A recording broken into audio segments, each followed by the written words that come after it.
Hey everyone, this is Norm Farrar, aka the Beard Guy here, and welcome to another Lunch with Norm, the e-commerce and Amazon FBA podcast.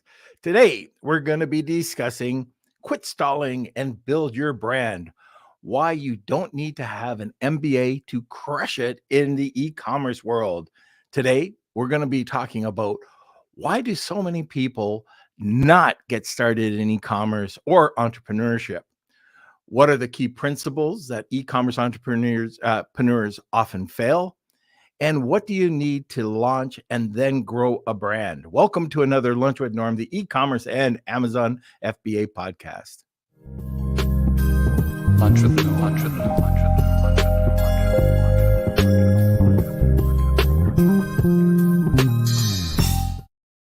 Norm. Okay, so today, right here, we're going to be talking about quit stalling and build your brand. Why don't you need an MBA to crush it in e-commerce?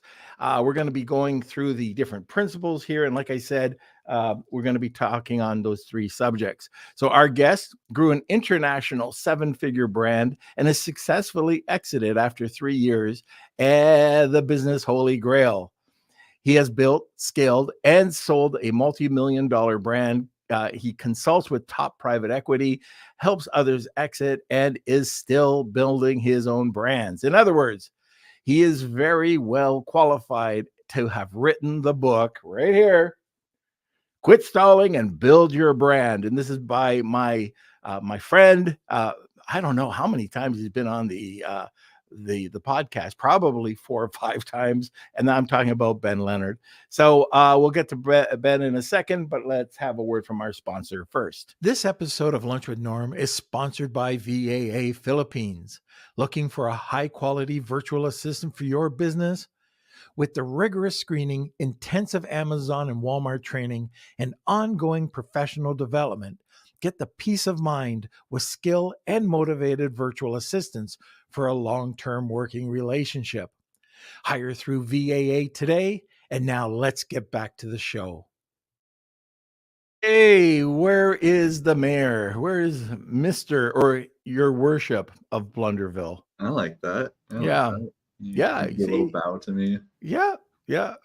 All That's right. That'll happen. Get some respect around here. Yeah. I like it. All That's right. not going to happen. Welcome, Beard Nation. We've got a great crew joining us today already. We've got Rad, Dripfit, and Simon. Good to see everyone. And yeah, we got a great guest, great topic, and I can't wait to jump into it. This is a live podcast, so if you have questions or comments, please let us know in the comment section. And get ready to smash those like buttons, and I think we're good to go. Okay, so a few things. First of all, I just wanted to give a quick shout out to everybody at the TICO event that I went to in New Jersey. That was awesome. David Dayon did a great job putting that one together, and his team. I talked about it, I think, on Wednesday, but the importance of just getting out there, and if it's a free meetup or if it's something that costs a few bucks, it's not even what you pay for. It's who you get to know and that network that you get to build. So I probably met, 10, 12 new people that are just really incredible entrepreneurs that I can't wait to, sit down and talk to. So anyways, I just can't stress that. The other thing is the event. What is happening? What are the next events? Post-Purchase Pros happening on the 26th, I think. So Kels, throughout the episode, if you could put that in. And also traffic and conversion. We're just starting to promote that now. I'll be speaking for the first time. That's one off my bucket list at traffic and conversion. So that's something that is going to be new for me. That's a huge crowd. It's similar to SellerCon, except a little bigger, I believe. And the other, I just want to let you know, I was just brought in as a faculty member over at Digital Marketer. So I've got a couple topics I'll be talking on, but I've always wanted to get into Digital Marketer, and it's such a great group. And I've always said on the podcast that, if you want to learn about digital marketing, get into digital marketers. Not very expensive. We've been a subscriber to it for years, probably 4 or 5 years. And I think we were spending $95 a month. I think that's what we were spending. Anyways, it has just a ton of really great people that are on the faculty. Lauren Petrello is on the faculty there. And there's a bunch of others. Scott Cunningham's there. But check it out. And I don't have any codes for you. This is one that this is good money to spend.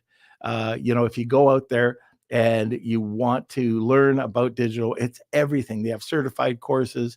So, and they're not paying me to say that. This is just something that I really want. If you want to become a better entrepreneur, you've got to go out and educate. And that's one way of doing it. Okay. So I think that's it. If you have any questions or comments, you can throw them over in the comments section. And now sit back, relax, and grab a cup of coffee. Enjoy the show. Where is Ben? Hello, sir. Hello. Good to see you again. How you doing? You could be vice counsel. Okay. So to Kelsey's, worship. I'm going up in the world. Yeah, there we go. So you just published a book. I just received it. So I just got back from some traveling. I can't wait to dig into it and read what you've got down here. I know I've read a chapter that you sent over originally. And I thought it was really well done, well put together. So thank you. Yeah, I thought I'd say that. You paid me $20. There's more coming in the post. Oh, okay. Oh, well, then, we're really going to get into it. Okay, so why don't we talk about this? We had another author on the other day, another serial entrepreneur, Colin Campbell, and he was talking about entrepreneurs and how a lot of people don't understand and just they don't learn about it. And I want to talk to you about this. So why do so many people not get started in e-commerce, or why don't they think that they could be an entrepreneur? I think it's for a variety of reasons, but it boils down to what we tell ourselves and what society tells us, I think. So I think for so many of us, especially growing up, we believed that entrepreneurs were other people. Like it wasn't necessarily directly told to us, but it's just kind of what we absorbed through society.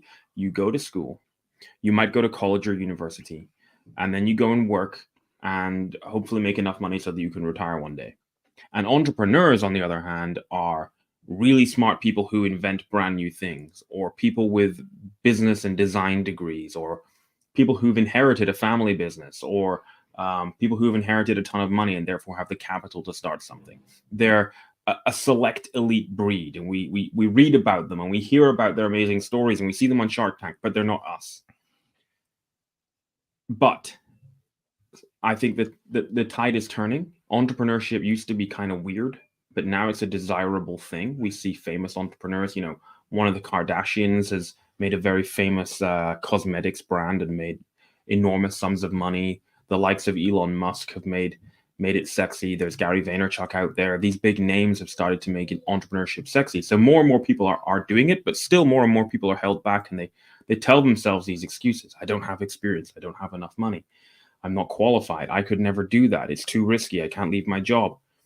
But actually, the reality is that if you have a solid idea and you believe in it, it is 100% possible to build a legit CPG brand, sell through e-commerce like we do, and make a success of it. I agree 100%. And it's interesting. I've said this before, and I don't know if you found this, Ben, but women more often than not. Okay. And so I'm talking about at times when I've asked the majority in the groups that I'd be talking to, felt that they weren't entrepreneurs. And I always found that fascinating. Now this is changing. It's changing quite a bit. We're seeing a lot more. Thank God. We're seeing a lot more women entrepreneurs that are killing it on Amazon. but I remember talking to people 2 years ago, and you talk to a guy, and they'd be out there. They're an entrepreneur. They're a serial entrepreneur. They have a brand. And then you talk to the same amount of females, and they would, I don't really feel that I'm an entrepreneur. Yeah. It's weird. It's because of what society has told us. I actually touch on it in the book, I would hate for anyone listening or watching this to think that here we are, two guys kind of mansplaining this. But so we'll do our best. Thought of that, but geez, we'll do our best to give this justice, right? But go ahead, Ben, mansplain. I'll do my best, right? I was Danny McMillan, who does Seller Sessions Live. He used to do Branded by Women, a fantastic conference, first online and then in real life, so to speak, that champions women in e-commerce. And I was at that event. The dinner after it, a fantastic entrepreneur, she said to me, Ben, I feel like an imposter here because of all these successful people, both men and women, who are here, and I'm not sure that I'm an entrepreneur. And I said, well, you are an entrepreneur if you say you are and you give yourself permission to be. Like, I think that's the first stage of it for whoever you are, man or a woman. Give yourself permission, because a lot of people, they think, I don't really have a brand. I just kind of sell stuff online. But, Nike are a real brand. Yeah. The only difference between you and Nike is scale. And once upon a time, Nike was just an idea. Right. And guess what? They gave themselves permission to start it, and look what it turned into. And I'm not saying we all have to have a huge goal of becoming something like Nike. We might only want to just replace our income and pay the bills. That's absolutely fine. But you've got to give yourself permission to start with. I think that it's great that female entrepreneurship in particular is becoming more mainstream and just normal. I think we're moving away from times where it was so difficult for women to be an entrepreneur because of family and trying to balance career with that. But it's much more normal now. My cousin, she's just had her second child, and she is starting her journey into entrepreneurship and building her brand. And I just say to her, look, you just need to switch your mindset and give yourself permission to go for it, because you absolutely have every right to be an entrepreneur. You just might not know it yet. You just don't know that those entrepreneurial genes inside of you need to be switched on. Yeah, and you have to learn.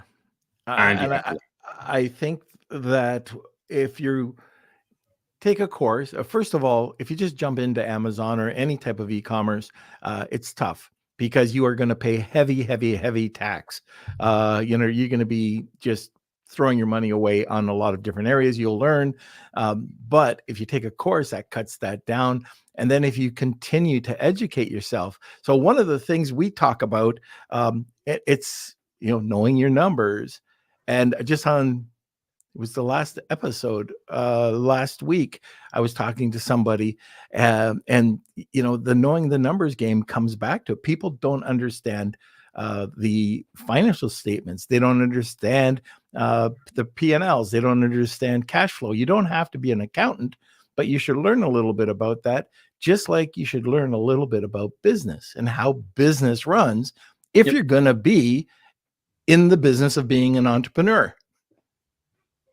Yeah, you're right. And so many people, they get very excited, which is great, and attached emotionally to their ideas, but they don't validate them in terms of the numbers. Right. And, I get a lot of businesses come across my desk, and most of them are struggling for cash. They're not in a strong cash flow position. And ultimately it comes down to the fact that they didn't really validate what they were doing. And now they're trying to dig themselves out of the hole that they're in. So, for example, so many people run the numbers and they see, oh, on paper, this is profitable. Great. But your ROI isn't high enough. So they have a return on investment of less than 100%. And they're not going to be able to, unless they inject cash into the business, they're not going to be able to, because the cash conversion cycle in e-commerce is so slow, they're not going to be able to keep ordering inventory without putting in more cash. If you have the cash to do that, wonderful. But otherwise, you don't want an ROI on your products of less than 70% minimum, I think, or you're going to run into trouble. And that is probably the most common issue I see people coming to me with when they're like, one or two products in, and it's generally nice and it kind of works, but they're just running out of cash because they haven't run the numbers. I know a couple of your brands, and I want to talk about product development. Yep. So for a brand, how important is getting away from that Me Too product and really, and you know why I'm going to say this, really spending the time to get the product right? It might not Oh. be the first time, and you know where I'm going with this. Yeah. You really need to do that. There's been so many. I've made so many mistakes along the way. Let me just. I'll just kind of, the first product I developed, which actually worked. I did what I call a Franken product, as in like a Frankenstein's monster, right? So I knew that I didn't want to just slap a label on something. So what I did was, after I decided the manufacturing partner that I was most impressed with from all the prototypes that I'd been sent and the dialogue and the communication with them, I basically got them to send me. So my first product was a jump rope called the Beast Rope for my brand Beast Gear. I got them to send me everything they had, and I tested them out myself with some friends and some professional athletes. And I basically took all the bits that I liked from each one and said, can we take that from there and that from there, and can we make that bit longer? And what I was able to basically do there was not spend tons of money on R&D, not spend tons of money on custom molding and tooling, but still create something relatively unique that was better than what was on the market. So that's something that I like to encourage newbies to do in particular, but really anybody. It's a great way to develop products with kind of off the shelf, but still making something relatively unique. And then once we had that Franken product, I agreed with the manufacturer that there would be exclusivity on that, and they wouldn't make that unique thing for any of their other clients, which was great. But you said they're spending a long time to get things right. Well, I'm currently developing a parent and baby brand. I'm 2.5 years in, and the first product still hasn't launched. I met my manufacturer in Vietnam last April, and I'm going to meet them again this April, and I still don't think it will have launched by then. We're 6 prototypes in, because you have got to get it right. You cannot outmarket a crappy product, especially something like a baby product where the safety is so important, and we've got to jump through all these rigorous safety loopholes. And we're also going for an environmentally sustainable aspect on that. It's made from plastic recovered from the ocean. So I'm happy to be patient to get things right. And I think that that's one of the areas where people fall down on, is they're impatient. And they're in such a rush to get things done that then they try to outmarket a crappy product. Yeah, I realized that your first run, you had to have one child, and then, to keep it going, because you had to have a second child to make sure that, you could test out your product. When is the next baby coming? Yeah, baby number 3 is due right before Christmas. Oh, okay. And actually, so yeah, my plan was the baby carrier. We're developing a baby carrier. There, I said it. Would be ready for our son Arthur. And it's not going to be. So we're having another kid. So that kid can earn its keep by being a model for my brand. And I hope that it will launch summer next year. So we'll see where that goes. Maybe you're going to go for 4. Who knows? But no way. Okay, let's talk a little bit about strategy. Some high-level strategy someone can use to get their brand off the ground. Sure. Couple things, I think. Yep. I'm going to start fairly obvious, because and people who've heard me before will recognize what I'm about to say. But this is my personal take. I believe that you should build a brand around something that you're passionate about, because ultimately, when things get tough, and they will, you need to have the get up and go and the desire to make this work. And if you try to build a brand around something that you don't particularly care about, that's going to be hard. But it's also going to be hard because you're not going to understand your audience. You're not going to understand the problems that they need to solve. And you're not going to understand how to market to them. And ultimately, that's what it's all about, okay? Not only that, but when you understand your niche, let's just pick a niche. You're developing a brand of environmentally sustainable scuba diving accessories, right? Great. When you understand that, you are in a much better position to not only understand your audience and your niche and what products they want, but also how to market to them, what kind of language to use when you're talking to them, and how to develop your entire brand, right? And when I talk about brand, I don't just mean the suite of, a brand to me is a suite of products for a particular group of people, in this case, scuba divers. But then you also understand your branding. And to me, branding, and I get into this in the book, is how you make people feel. It is the vehicle by which you make people become emotionally attached to your brand. So, let me give you an example. I play the drums. My favorite manufacturer of drums is called Sonor.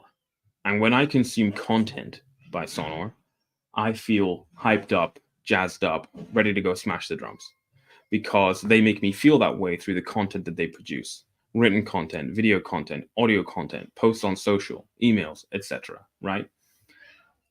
People should think about, in terms of strategy, how they can make people feel a certain way about their brand. And I think a lot of times people think they're just kind of hawking stuff on Amazon or on the internet, and they forget that actually, no, you need to treat your business like a legit CPG brand, like the brands that you're a fan of, and ask yourself, how are you going to make them make your audience love your brand? Yeah, so you're really talking about living your brand, right? Yep. Everything you put into it, the content you put out, that you create that brand story. And if you have VAs, everybody live the brand in your company, so it oozes out to the public. Yeah, you make everyone in your team, and we go through this in the book, right? We talk about how to develop your branding, how to develop all the kind of the statements and the essence and the soul of your brand that sits underneath of it, and make everyone in your team learn it. I used to, with Beast Gear, and now with new brands as well, I will send all of my products to all of my team members all the way over in the Philippines. Yep. So that they can understand the products, understand what the customer service needs to be like, use and enjoy the products, live the brand, so that it oozes out of the brand. And some people listening to this will be like, yeah, but Ben, like, my business doesn't have a particularly strong brand identity and I'm doing perfectly fine, thank you very much. Yeah, but then when you go and do all of this stuff, it makes a tangible difference to your business. Ultimately, more people fall in love with your business, more people buy from you, your conversions increase, your profit increases, you grow. Economies of scale means your profit gets even bigger and bigger and bigger, and you beat your competition. So even if you don't care about branding and you think this is all just kind of wishy-washy mumbo jumbo, learn it, because it makes a difference. Right. Absolutely. So we're hitting the bottom of the hour. And before we get into the next question, maybe we should go into the Wheel of Kelsey. So we have a bunch of questions starting to come up. And if you do have any questions, make sure you throw them into the comments section. Or if you have comments, talk about your brand. Let us know what you've done. What are some mistakes you might have made? But throw them in the comment section. We'll get to them at the top of the hour. And at the top of the hour, we have the Wheel of Kelsey. So that is a giveaway that we give at the top of the hour. It's called the Wheel of Kelsey. How do you get into it? Hashtag Wheel of Kelsey, tag 2 people, you get a second entry. Ben, what are we doing for the Wheel of Kelsey today? What we are doing for the Wheel of Kelsey is actually quite fantastic today. Somebody is going to win a $500 course. So I thought about not calling it a course, but because I hate like guru courses. Yeah. But I couldn't think of what else to call it. So we're going to call it a course, because it kind of is a course. I created a course to go along with the book. It's called Product Empire, and somebody is going to win a scholarship to Product Empire. Okay. And it's based around the book? It takes the book and goes deeper and deeper and deeper with presentations, videos, worksheets, tools, calculators, the whole shebang. I'm doing a beta launch this November, and then a full launch early next year, late Jan. But people can go to product-empire.com/norm now to go watch a masterclass that I'm doing in a couple of weeks. And somebody right now on Wheel of Kelsey is going to win a scholarship to Product Empire. That's fantastic. So Kelsey, make sure you put in a couple fake names. I want a shot. Okay, so that's great. So if you're interested in that, and I'm sure most of the listeners are, hashtag Wheel of Kelsey, tag 2 people, you'll get a second entry. Kelsey, time for a sponsor. Facing cash flow challenges with your e-commerce business? Discover Viably, your ultimate financial ally. From real-time sales data integrations to immediate funding access, Viably is here to support you. Plan your growth with their free tool for online sellers and engage with specialists whenever you need. Extend your cash flow with Viably. Okay, and we are back. Failures. Entrepreneurs, like I was talking about, we pay our tax, Amazon tax, Walmart tax. If you don't know, getting into certain areas, you definitely will pay your tax. What are some failures that are commonly seen when you're trying to build a brand? I've made a lot of mistakes. I've made a lot of these failures and learned lessons from them. Here's one. Intellectual property. We've spoken about this before, right? But it bears repeating because it's so important. And actually, here's a personal experience. I tried to save money by registering my trademarks myself. Mm-hmm. And that's a very kind compliment, Sai. Thank you. Listeners won't have a clue what that was. He just compared me to like one of my favorite authors. I tried to save money by trademarking the brand and the logo myself. And I was so smug when I got my trademark registered. It cost me like £200 at UK Intellectual Property Office. But about a year later, I was getting some free legal advice at the local library from an IP legal firm who was doing some giving back at the library. And it turned out my trademarks were weak. They were flimsy, right? I'd left the brand wide open. And frankly, I'd had a lucky escape so far to that point. So I coughed up and I paid to have them redone professionally. And I learned an important lesson, which is that cheap is expensive and expensive is cheap. In other words, it pays to invest in getting things right the first time. You'll save a ton of money and prevent a load of headaches. And I'm really grateful that I learned that lesson when I did, because it saved me not long after, because not long after, a letter landed on my doormat, an official looking letter. And I opened it. And it was all in German. I couldn't read it, but I could recognize a photograph of one of my products called Beast Grips. People can go Google that now. They're thick bar adapters that make lifting barbells and dumbbells more challenging. This was my design that I had patented. And I could recognize a copy of my competitor's patent attached to the letter. And I might not be able to read German, but I could read the numbers. 50,000 euros. So I was in a pickle. But by this time, I'd learned the lesson that cheap is expensive and expensive is cheap. So I called my expensive IP lawyer, and I was panicking, but she didn't panic. She soon realized that these guys were trying to bully me out of business. They'd clearly done it before. They weren't even German. They were suing me in Germany because I was selling there, and they knew that the language barrier would just add to the intimidation. Their claims were nonsense. Like, my product was not infringing on their IP. And in fact, it turned out that their patent drawings were pretty poor and didn't really protect their product. So I took them on and I won. Cost me a lot of money. And that really drove home the lesson from there on in is always invest in experts. I think bootstrapping is great. And I think saving money is great. Of course I do. I'm from Aberdeen in Northeast Scotland. We don't like spending money. But I also think that investing and getting things right the first time is so important. So that's, kind of the first thing that I see people failing on is scrimping on important stuff like IP. We mentioned before product validation. They don't understand the numbers and they don't account for slow cash conversion cycles, for instance.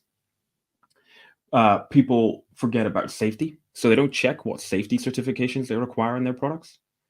People they think about their own IP, but they don't check whether they're actually infringing on other IP. And I'm not talking just about design, but they'll fill let's talk about Amazon for a moment. They'll fill their Amazon listings with trademark terms that you can't use. So I remember once one of my listings got taken down because I was using the word Velcro, which is a trademark. You can't use that. You have to use hook and loop to talk about the fact that with Velcro, you have the hook part and the loop part, and they come together and, it forms like an adhesive thing. So I had to get rid of that. So, those are just a few examples. And then people fall into the trap that, I'm going to mention it, the greatest book of all time. It's the E-Myth Revisited. that we spoke Ah, about before, Norm, by Michael Gerber. He talks yep. about the E-myth, which is this idea that because you're passionate about something, you can build a business around it. He's, you can, but you have to learn the lessons that he teaches in his book, which is how to build your business in such a way that it is controlled and not chaotic, and that you bring in the people who actually know what they're doing, right? You might be passionate about scuba diving accessories, but you don't understand accountancy. You're not an accountant. You don't understand marketing. You're not a marketer. And so people make the mistake of thinking that they can do it all, and they don't build a team, or they don't outsource to agencies who can support them. And they don't, brings us back to experts again. They just don't learn from the experts. And that's when they run into trouble. Yeah, I was saying this, I think it was last week or the week before. I got a product in, and it was for a drink. So you could have a drink in the car, put your coffee on it, and it's a gyro. So it would just stay straight, right? And it had a lip on it, so your drink wouldn't spill. If you stopped, it would just curl up. It was really cool product. I got the packaging, and what do you think the packaging was? Well, first, it wasn't great packaging. Like it was just cardstock, but it had like on all four sides and on the top, a picture of a person driving, okay, with a cognac glass. Like, I am not kidding. You can't. It was a cognac glass that they were driving around with. So That's hilarious. Yeah. So if you would have, just brought it in, so this is just, something sight unseen. All of a sudden you get this thing and you go with a manufacturer's packaging that this actually happened.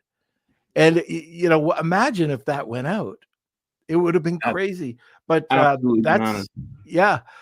But there's so many things. Oh, first of all, I have to stop because I have coffee coming in. That's always good. It's always good. But It's not cognac? No, not cognac, but just coffee. It starts with a C.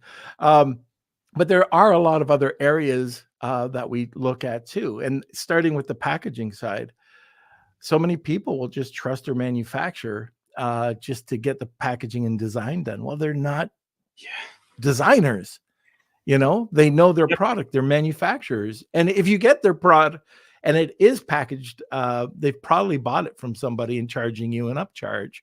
But I always will pay extra to have a designer do my product properly, like with the packaging. A lot of the times they already know the compliance side. And if you do, you just ask your manufacturer. But it's so important that we take a look at that. Again, going back, if we're talking about brand, everything's got to be consistent. It certainly does. People forget that. They think that so long as everything online looks good, they're good. And they forget that actually, no, we're not just in this to make money. We're in this to provide a quality solution to a problem in the form of a product, make that person enjoy that product, and then fall in love with our business and want to come back to us when they need more products in the same niche. Therefore, the product has to be quality. I mean, that's the first part of marketing, is a quality product. Seth Godin teaches us that, right? So quality product is marketing because it will market itself and people will talk about it. And then the experience of receiving, opening, and using that product has to be really, really fantastic, whether that's the packaging or the after experience. Maybe there are inserts or leaflets or useful things that you provide with the product to enhance that experience. But something that you mentioned there that set off a light bulb in my head was this. You mentioned, manufacturers. And it made me think of another mistake that I see people making. Again, I talk about this in the book, is they don't negotiate with their manufacturers. They just ask the manufacturer, well, how much is it? And they accept that. So they don't negotiate on two things. One is the actual cost, and two is payment terms. So they think that they have to pay a 30% deposit and 70% when the goods are ready to be shipped. And that couldn't be further from the truth. And that brings us back to cash flow. If only we could negotiate fantastic terms, which of course we can. And so, one thing that I encourage people to do is to actually build out forecasts and say to your manufacturer, look, this is what I'm ordering from you now. If only you would help me by letting me pay you, 30 days after it arrives, 60 days after it arrives. Here's how much more I can order, and Here's how much quicker I can grow and therefore order even more from you. And let's work together in partnership. And that works really well. And sometimes I see people struggling with it because of the communication, particularly with Chinese manufacturers. And recently, I've actually been having great success in using ChatGPT to translate. Yep. So there's been a fantastic translation tool going around for probably 6 or 7 years now called deepl.com. It's very good. But my new favorite method is to use a ChatGPT prompt that I created. I'll happily, after this call, I'll slam it in the Lunch with Norm group. Great. And what I do is I translate into Chinese with that and then cross-check it on DeepL. But I find that the GPT translation is better because what I do with it is I tell it to be extremely careful in terms of the cultural context when translating into Chinese. And that works so well. I've had so many times where, not just me, but with clients and stuff, the communication's been kind of a bit confused. And as soon as I've done that, they've been like, oh, I understand. And then we move forward from there and it works. You definitely have to be careful about that. I bought for Japan. I bought Soap Club in Japan, right? In Japanese. I did not know that there was a different term that I should have used. And I was getting tons of traffic. I was wondering why. Well, Soap Club, the characters that I had bought meant brothel. So I had all these guys coming over to the page, and you're looking for something different. Yeah. So here's some soap for you. Yeah, cultural context and sensitivity is important, guys. Yeah. So, anyways, make sure you double check. Make sure you double check. Always cross check. Yeah. Okay. There's a lot that we could go and we could talk about different things that you need to help and to keep you away from failure. One of the things you touched on, and I was going to move on to another question, but I just thought of this, the overall customer experience. So one of the things that I do, I like doing the small things. It could be just safety factors like safety seals. It could be an insert, but I take a look at my competitors and then I order my own product. And I don't think a lot of people order their own product, but every time we have an order, we get one of our products in. So you can actually see it because there could be a slight problem with it. You were sending it off to your product over to the Philippines. And it's interesting because a lot of the times it's the people that are receiving it because you're too close to it will tell you, oh, there's a problem, or, oh, this could be better. But I know I've saved my butt a few times just by ordering my product and going, oh, it doesn't have this, or, oh, it should have that bag, that inside bag, or a different type of paper, and all I'm trying to say is that overall customer experience starts with you as the entrepreneur. Sure, and you really have to make sure that you're better than those competitors, period. Yeah, absolutely. And, so many of your competitors are stuck in what I call the Amazon hamster wheel, right? Which is this: work really hard with a good listing and good PPC to get a sale, and then do it all over again. But where you can win is make your customer love you. So they buy widget A from you. They have a fantastic experience because the product is good. The experience of receiving it was great. The aftercare that you provided through perhaps email support, YouTube guide videos. Maybe your brand has a podcast that gives great content. Maybe there was a code on your packaging that led them to a chatbot that gave them extra resources that help them. You provide excellent content all over the place with your brand. There's touch points everywhere. You make them remember you and show up in your customer's world for whatever niche you're in, whether it's Harley Davidson's or knitting, it doesn't matter. I'll take the Harley. And then when they want widget B, they come back to you. And sure, they might search for you. They might go to your website. They might find you on Amazon. They might find you on Walmart. Doesn't matter. But you're top of mind, and your customer is your competitor is still stuck in the Amazon hamster wheel. Absolutely.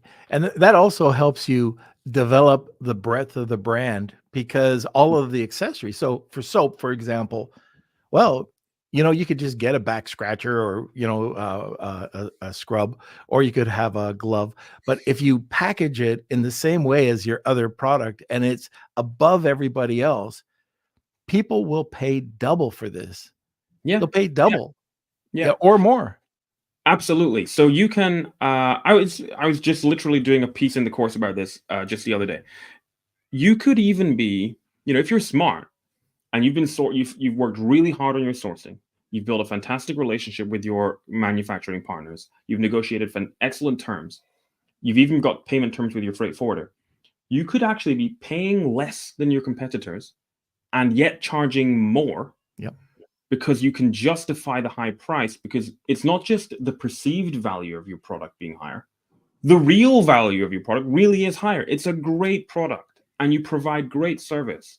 The overall enjoyment that your brand brings to your customer's life is there. And maybe you've got extra add-ons. Like I'm doing this right now with a brand of mine. We have a product that we sell and it comes with an app. It's not even our app. We've partnered with, it's a high quality app. We partnered with an app in our niche. Our customer gets access to this app and it just improves their experience. And guess what? They want to come back for more. Right. Yeah, very good. Okay. So now let's talk about, and we've covered a few things earlier on, but tell us about what you need to do to launch and then grow or scale your brand. Sure. Yeah. Well, obviously, quality product. Mm-hmm. A pre-launch is really important. So it's all very, you can't, what you really don't want to do is do all this work and then have your product come into stock, for example, on Amazon, but also on your own website like Shopify, and just expect people to buy it. Okay. It's become almost a cliche now in e-commerce to talk about it, but I'm going to do it because it's true. If you build it, they won't come. So, Kevin Costner was wrong. What you do want to do, though, is take a step back, understand who your customer is, which you should do because it should be something that you're passionate about. But if you're not, you already have a business, you can do some work to understand who your customer is.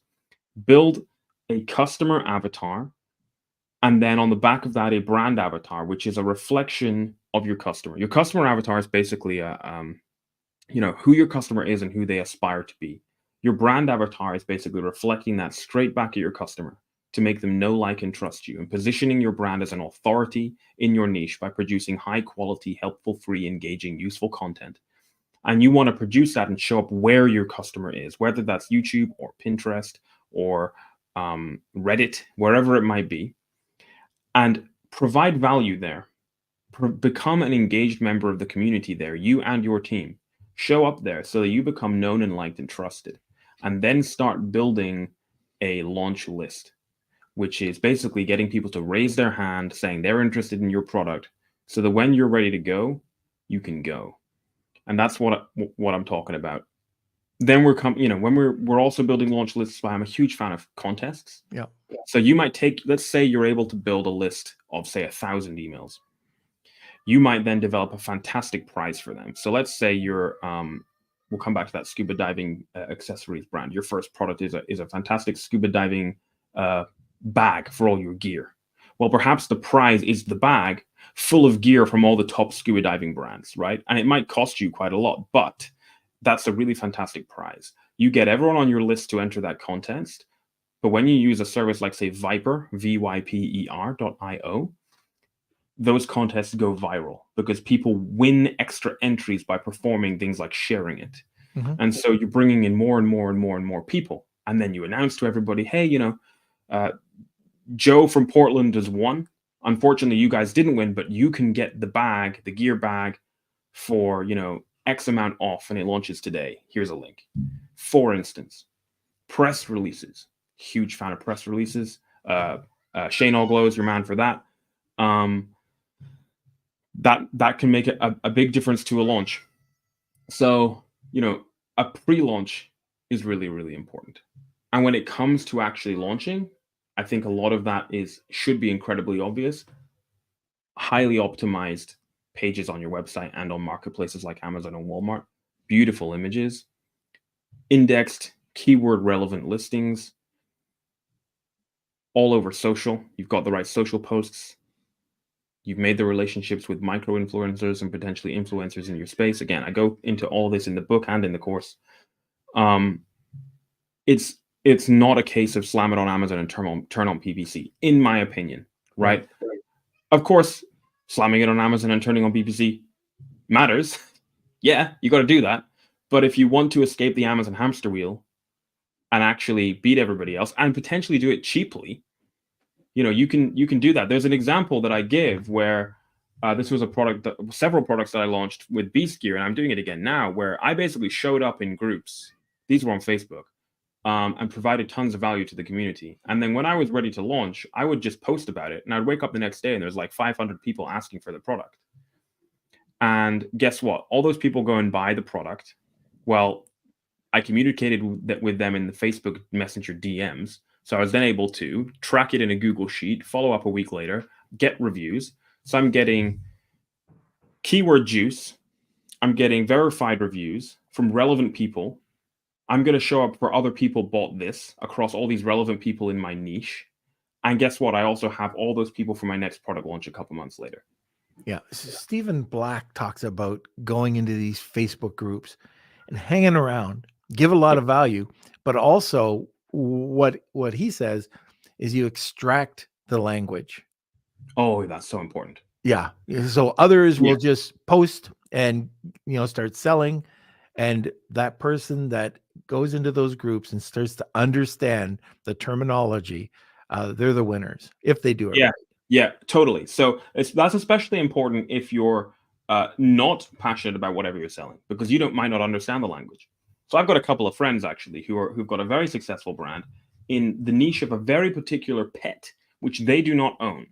And they're the first to admit that they're not particularly passionate about this. But what they have done is taken account of that and gone the extra mile to do their best to understand the niche and work with influencers as well. So, they sponsor podcasts in that niche for that particular pet. And therefore they're able to they don't have to be the face of the brand. As I prefer to do things around brands you're passionate about. You don't have to. And they're doing it very successfully, and they're doing the exact strategy you mentioned, Norm. They're getting into the groups. Yeah, they're contributing, but they're learning, they're absorbing, and then feeding that into the language that they use in their emails, in their social posts, in their YouTubes, in their product listings, in their website. Yeah, very good. Okay, so let's take a couple of questions here. I think we have 3, Kels. All right. Yeah. So our first question is from Simon. We do the numbers and see big money, but we got to sell a serious number of 15-pound skipping ropes to make a decent profit that allows us to cash flow 2 or 3 production runs. How do you circle that square? We do the numbers and see big bucks. We got to sell a serious number. Yeah. Okay. So no, fair question, right? So you only want to enter. This is why you do the validation work, right? If you're not going to have the cash flow to fund a couple of production runs, then don't enter it. Or you find ways to actually improve the ROI there so that you are going to be in a better cash flow position. So for instance, you find ways to reduce the price, you negotiate on terms, all that kind of stuff. You go the extra mile to bring in lots of external cheap traffic so that you can outrank your competitors. For instance, so, side note, one of my new brands, we're doing something that none of our competitors are doing because they're asleep at the wheel and stuck in the hamster wheel, is we're working with influencers all over YouTube and pretty much every blog in our niche to have our products all over there being advertised as like the best products. It's free, and therefore we're outranking.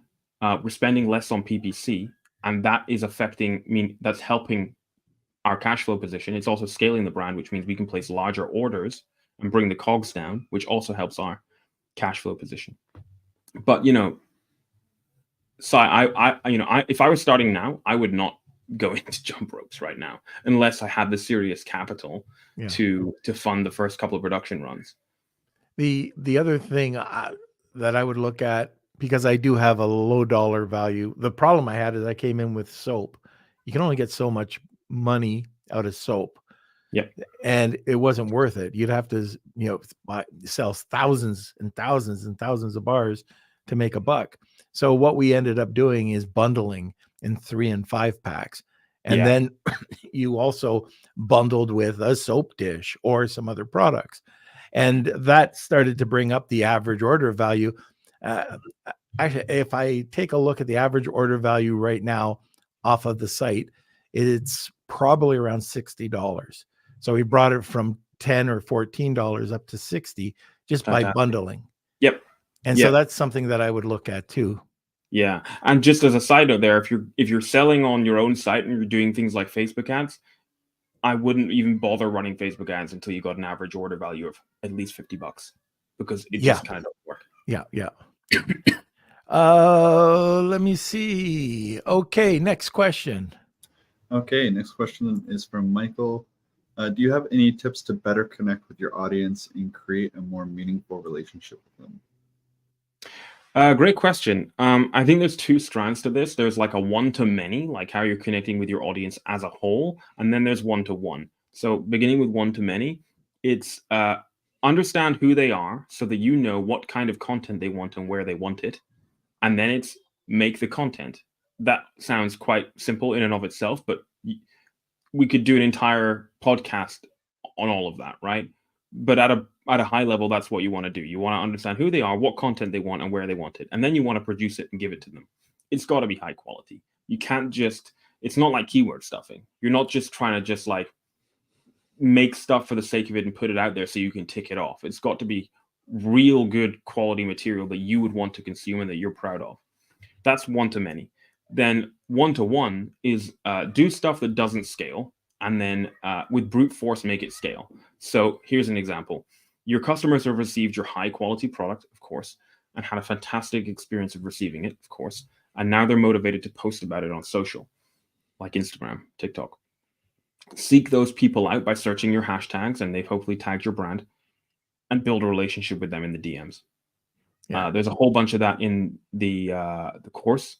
But basically, when you do that, why did they post on social? For attention, mostly from their friends. But when they get attention from the actual brand that they bought, they're blown away.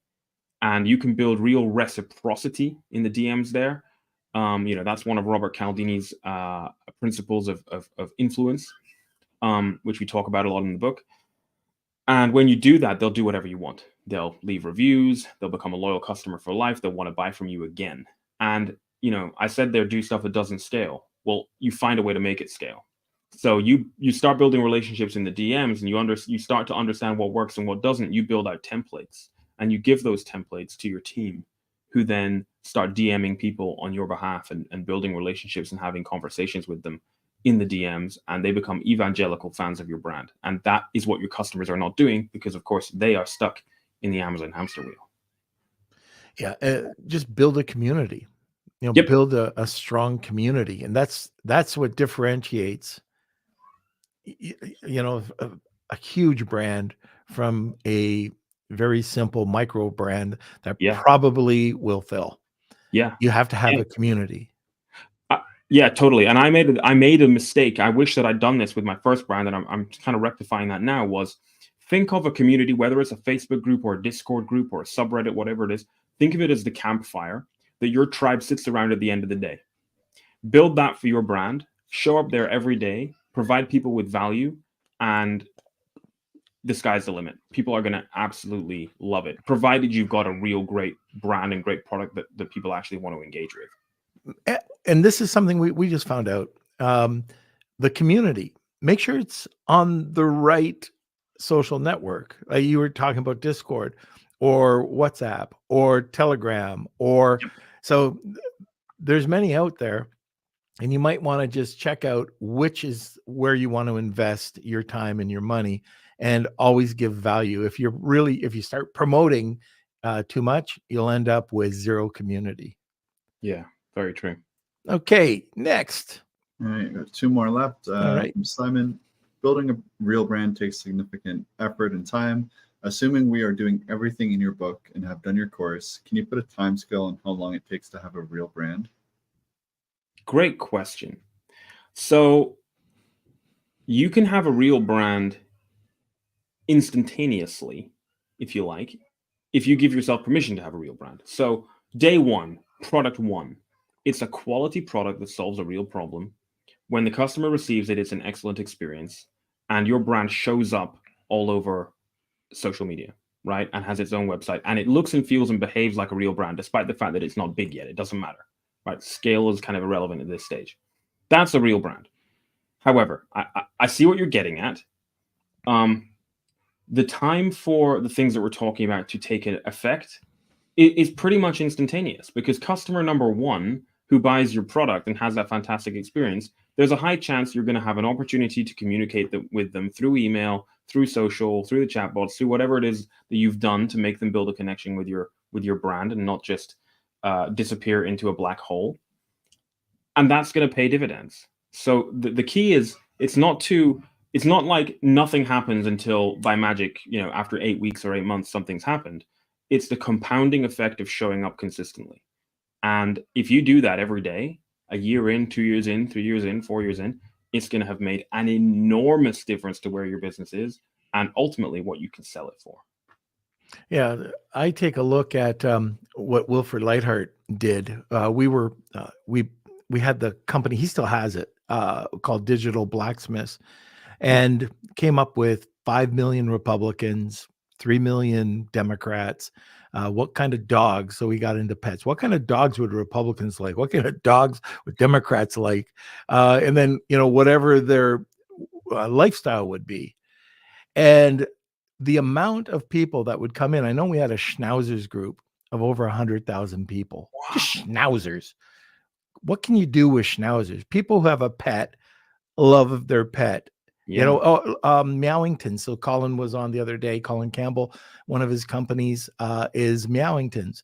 Well, all he does to build that community of cat lovers is put out an image a day to, I think it was 750, but I think they have over 1 million followers right now on Instagram.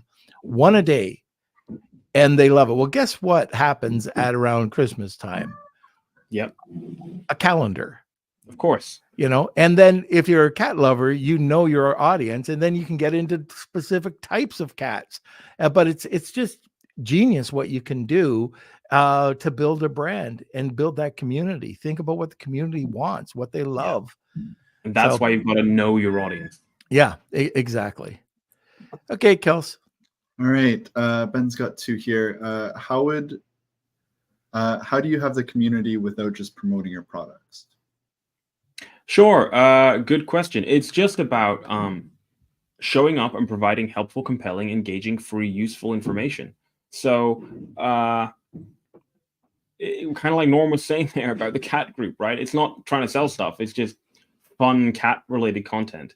Maybe you have a brand of you have a knitting brand, and you show up and in your group, in your community, on your website, you're providing knitting patterns, knitting tutorial videos, how-to guides, podcasts about the way that wool is produced, all sorts of interesting, it's a mixture of interesting, educational, funny content that your customers are going to want to consume. I'm sure that you have your favorite interests, Ben. What kind of content do you want to consume about that? If that was delivered to you by a brand, well, you're constantly going to remember that brand. And then when you want to solve a problem, you're going to buy from them. Gary Vaynerchuk talks about it in his book, Jab, Jab, Jab, Right Hook, which basically means give, give, give, ask. So give tons of value to the community and then very occasionally ask for the sale. Yeah. Yeah. And I take a look at it as if you're building a social media channel, you don't want to just give out one type of, it could be a meme. If you're just giving out memes, there are some social media channels that you do a great job around it, just memes. But if you're a brand, you want to mix up that content. So you might have 7 to 9 different types of content that you're putting out. And then people are drawn in. You might have a blog article. So Ben, I know your products, and it's so easy to have all different types of content, different types of blog articles, press releases. That's also, like you were saying, great content, videos, how-tos, all sorts of different things that you could build without having to show that you're just promoting your product. And by the way, I don't know if this is Shia or Ben, but probably some of the nicest cigars I tried to sample the other day, and thank you so much for them. They were awesome. So I've got through a couple of them since I came back. All right. And our last question, what type of emphasis do you put on nice packaging? It's got to be congruent to your brand. Yeah. So you might receive a product like, you know what? Right here we go. This is the packaging for a famous brand called Zule Kitchen, which is owned by a guy who's quite well known in the e-commerce community called Aaron Cordovas. I bought this milk frother because I've been through like 6 cheapo, crappy milk frothers, and I finally learned my lesson and spent money on a really good one. And it's excellent packaging that makes sense for a milk frother. However, if I was selling luxury underwear, this packaging would not make sense for that, because it's still just like, it's quite kind of robust, kind of almost industrial feeling packaging. I would want something really luxurious. Maybe like when I open it, it's kind of felt. It's probably red. It makes you feel kind of, you know, sexy when you open it, right? It's got to be congruent and pertinent to what you're selling. Right. Absolutely. I put exactly like you're saying. If I take a look and when I buy my competitors' packaging, so here's a test that I did. I work with some non-alcoholic spirits. So I bought up all the competitors and I sent them over to my dad, who knows nothing about the products. They range from $20 to $40, $24 to $40. And I said, Dad, what do you think the perceived value is? Well, he said, the 2 that are wrapped in bubble wrap, I couldn't believe it, but wrapped in bubble wrap, I would think are the 24.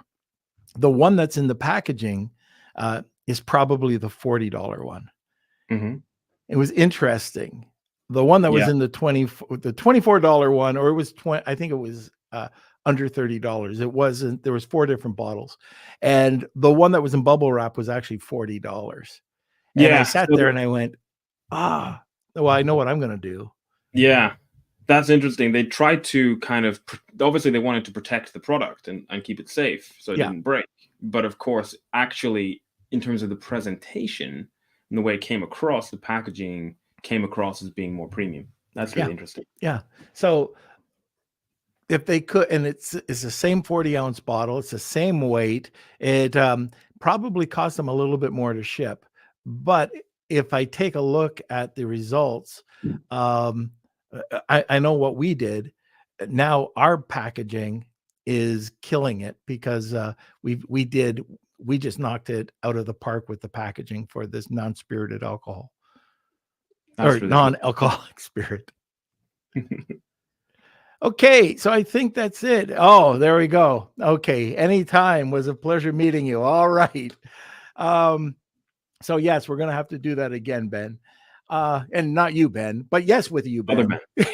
The other Ben. Ben. We still need to hang out. You need to come to Scotland, and I need to go to next. The next CMS, we'll do it over in Scotland. There you go. That's what we'll do.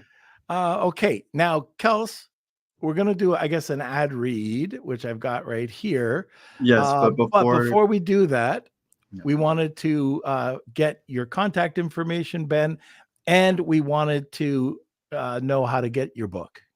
Absolutely. Yeah. Thanks for that. So anyone can contact me. My handle for social is @BenLeonardPro. I'm on LinkedIn. You can email me, ben@benleonard.pro. If you want the book, just go to Amazon and search Quit Stalling, Ben Leonard, or Ben Leonard, Quit Stalling and Build Your Brand. And if you want to get on the wait list for Product Empire and come to the masterclass in a couple of weeks, go to product-empire.com/norm. And somebody is going to win a scholarship to that on Wheel of Kelsey in a few minutes. But yeah, product-empire.com/norm. And that is a $500 value. It sure is. Yeah, I would argue it's probably more than that, but I'm making it $500 because I didn't want to be one of those 10 grand course gurus that I hate. So here we go. Okay, very good. All right, now I've got to read this word from our sponsor. Actually, before that, I know Ben's got a bit of a tight timeline, so Oh, I okay. think we should say goodbye. Say Yeah. goodbye to Ben now, and we'll do the wheel without him. Thanks for having Okay. me, guys. I gotta go bath the kids and put them to bed. Oh, that's important. That's important. Good to see you guys. Thanks for your All support. right, Ben. Always love All right. chatting with See you. See you later, Ben. buddy. See ya. See ya. Okay, so I'm going to do the ad read, then we'll get over to the Wheel of Kelsey. By the way, if you do want to enter it, you got about 15 seconds. Hashtag Wheel of Kelsey, tag 2 people, you'll get a second entry. Now let's talk about seller basics.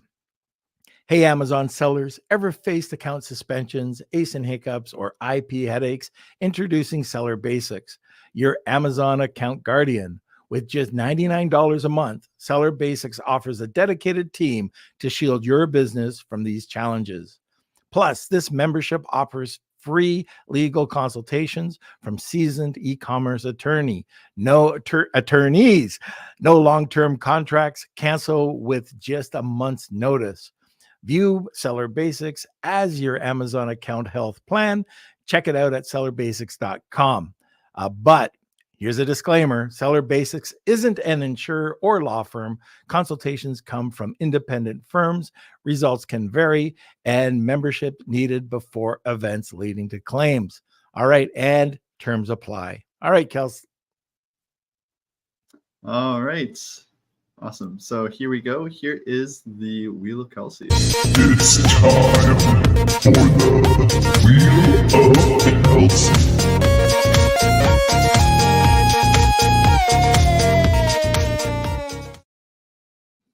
All right. Here is the Wheel of Kelsey. I'm going to shuffle up these even more. We do this every single podcast, so make sure you come back Monday, Wednesday, and Friday live at 12 p.m. Eastern Time. And looks like the winner is Angela. Angela, fantastic. Congrats. Angela, I believe It's a you are great prize. a new winner, so make sure you email me, k@lunchwithnorm.com. Congratulations. Yeah, that's a good one. Okay, so, well, Kels, don't go away. You're needed. Okay, all right. Well, yeah, thank you everyone for watching today's episode. Again, winners, email me, k@lunchwithnorm.com. Make sure you subscribe to our YouTube channel and check us out on our podcast platforms, Spotify, Google Podcasts, Apple Podcasts, wherever you listen to podcasts, you can find us. And if you have any questions, comments about today's episode or about selling on Amazon or eCom, just let us know in the Facebook group. That's Lunch with Norm, Amazon, FBA, and e-commerce collective. And I think that's it. Okay, and don't forget, Kels, if you could put the Post-Purchase Pro event in the comment section again. I think that's on the 26th, so you want to check that out. I know Sean and Seth always provide really great value for anybody who's attended. I've gone to 3 or 4 of their events, virtual events, and they're fantastic. Lots of hacks, lots of tips, lots of strategies. So check it out, and it's free. So you just want to check that out. Okay, so join us every Monday, Wednesday, and Friday at noon Eastern Standard Time. I say this at the end of every podcast. We couldn't do this without our community. And if you wanted to join the community, it's simple. Head over to our Facebook group, Lunch with Norm, the e-commerce and Amazon FBA podcast. And that's it, everybody. Have a great day, and we will talk to you on Wednesday. Lunch with Norm.